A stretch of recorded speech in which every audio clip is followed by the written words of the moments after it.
Gonna start off with a quote, allegedly a quote from Bobby Kotick, who said, "There are too many old white guys." Yep, these are the alleged words of Bobby as Activision faces yet another lawsuit, yet one from an entirely new angle. But that's actually not the only Kotick drama. There is a really good quote floating around.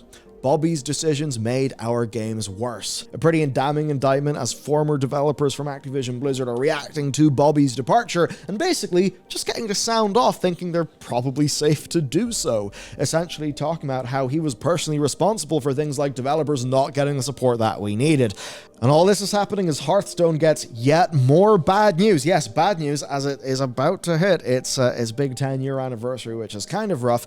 And while there is some bad news there, we do have, with Heroes of the Storm, some really ambitious players basically taking affairs into their own hands. But of course, we can't do any of that without the support of viewers like you and those who support us over at bellular.ghost.io. That's where you can get Loading Screen, which is our daily publication, as well as a whole bunch of extra content for what we do. You can also then get over to our members lounge where we chat about things with our members, and it's the best way to support what we're doing. So check out the link below. With that said, let's get stuck in. Okay, the Bobby story is too spicy not to do first. This was reported by Law360 and found by GameIndustry.biz. Because of this, we found out that Activision's legal woes are not over yet, because they, yes, have got the EEOC and CRD stuff off their backs, but now they have another individual stepping up to the plate to try and take them to task and get a little bit of a chunk of money.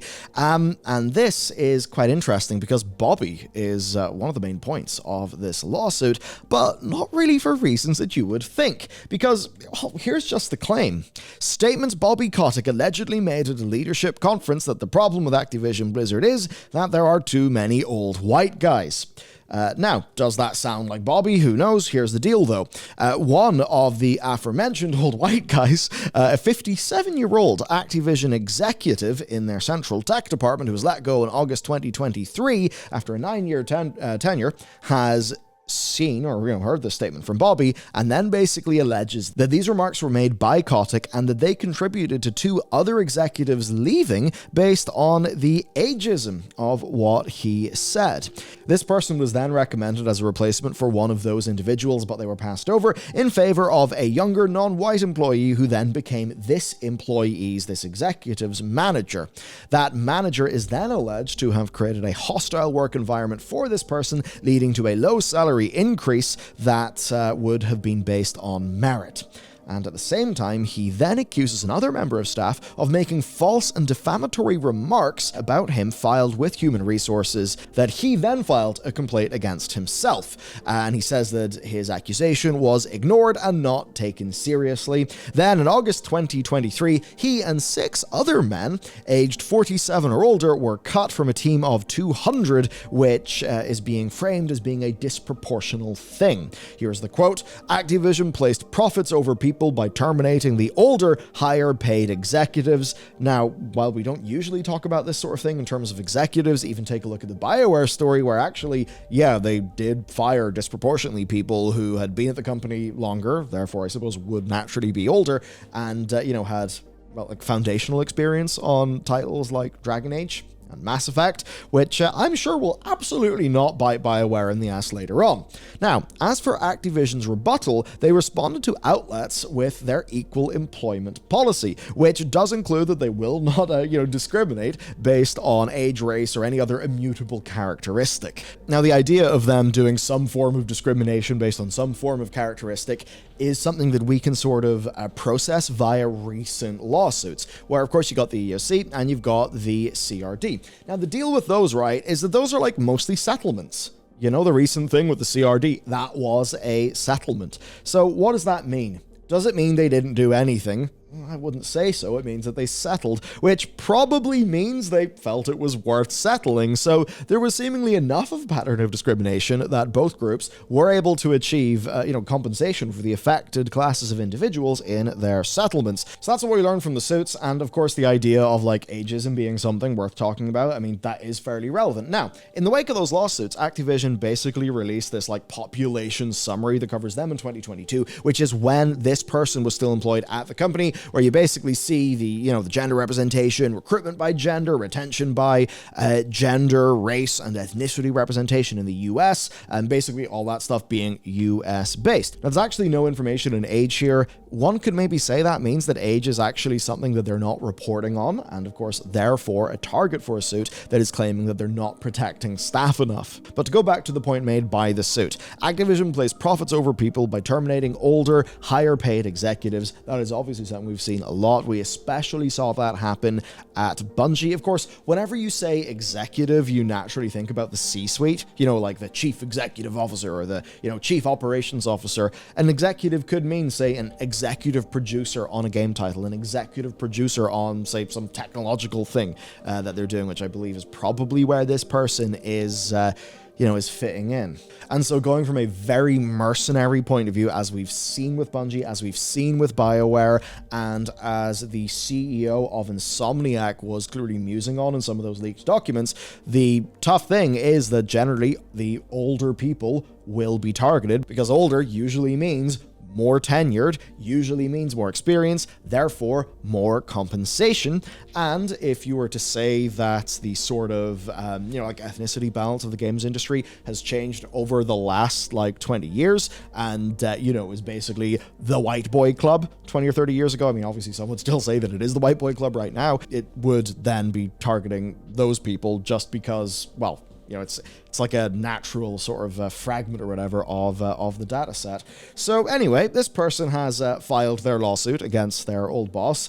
Who knows what will happen? I would say if this did actually get treated seriously, I think especially in the ageism angle, that's maybe where you could get maybe a little bit more of a win. You do wonder what that would mean for other companies who have disproportionately been laying off those who are paid more. Now, of course, the company could say it's not ageism, we're just, we're getting rid of the people who are the most expensive. Those things are correlated, but their age is not the reason why we're getting rid of them. Their compensation is the reason, and who knows, maybe that's a totally fine defense for the company. Now, that's not all with Bobby, though, because as he has left, the developers are telling all.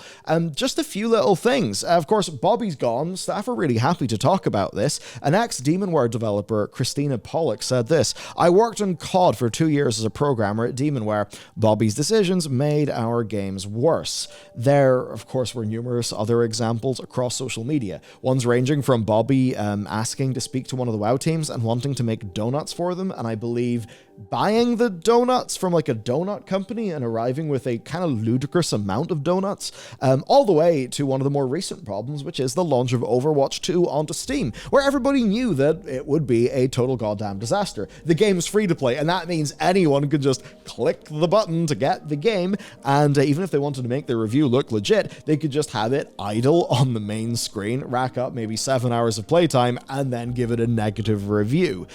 Basically, the staff obviously knew.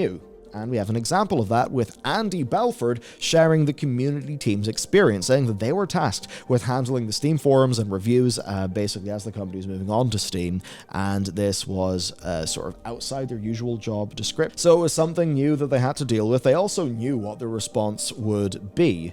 Of course, they had nothing to do with the decisions that got them into that sort of situation, but still, look, things can be bad. It can be people's job to deal with that on the frontline basis. What the company should probably do, though, is support those people with the resources, etc., that they need, especially if something ends up being so much of a shit show that dealing with the shit show means they can't get the other functions of their job done, which is a fairly reasonable thing to happen.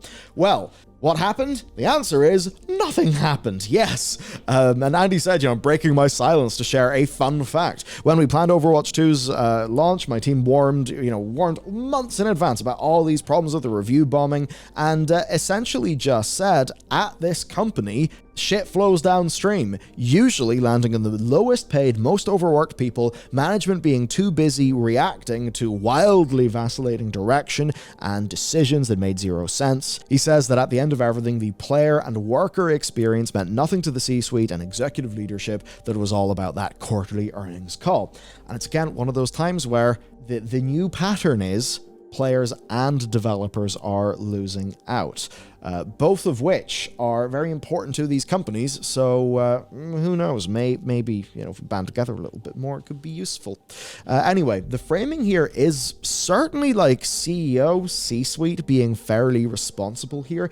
It's hard to really tell how much that is the case. I do at least know, though, that, say, the Overwatch League, that's an example of something that was very much Bobby's pet project, that he pushed a hell of a lot. And we know that massively disrupted the development process of Overwatch. So who knows? I mean, maybe less Bobby decision-making just would have led to Overwatch being less scuffed as an IP. Who the hell knows? But ultimately, that's the situation, and this is really a specific account of how Kotick and the culture was directly hurting games, how this would result in bad or worsening products, something that I think a lot of us can agree on, and how that anger would then spur on the next stupid decision that management would make. So overall, pretty damn sad. But we do now get to talk about some good things. This is actually still Blizzard themed because there are 2 dead Blizzard projects. One of them is actually getting a revival. Number 1, Hearthstone Duels is no longer receiving support. It's never going to go past its beta phase, which sort of was the plan. And they've said that this is just to allow for more team focus. And rather than just getting no updates, this actually means it's being removed from the game April this year.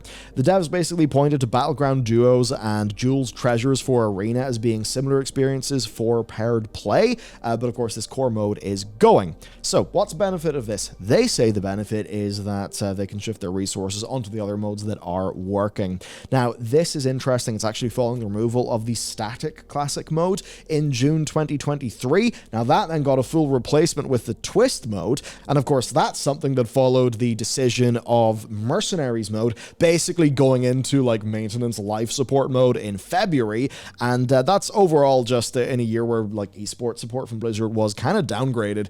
So it's pretty rough. Hearthstone's getting its 10th anniversary, and it's really not running into that 10th anniversary in a situation where it's feeling strong, or at the very least where the buzz around the game is positive. It's quite challenging. It really does seem that Battlegrounds is actually the thing that has kind of saved Hearthstone and kept it alive, but the initiatives that they're doing to make more money to grow that game, they just really don't seem to be working. Now, over on the other side of the aisle, there's another dead Blizzard project, but it's actually one that is being revived. This has been captured by PC Gamer, and it is Resurgence of the Storm.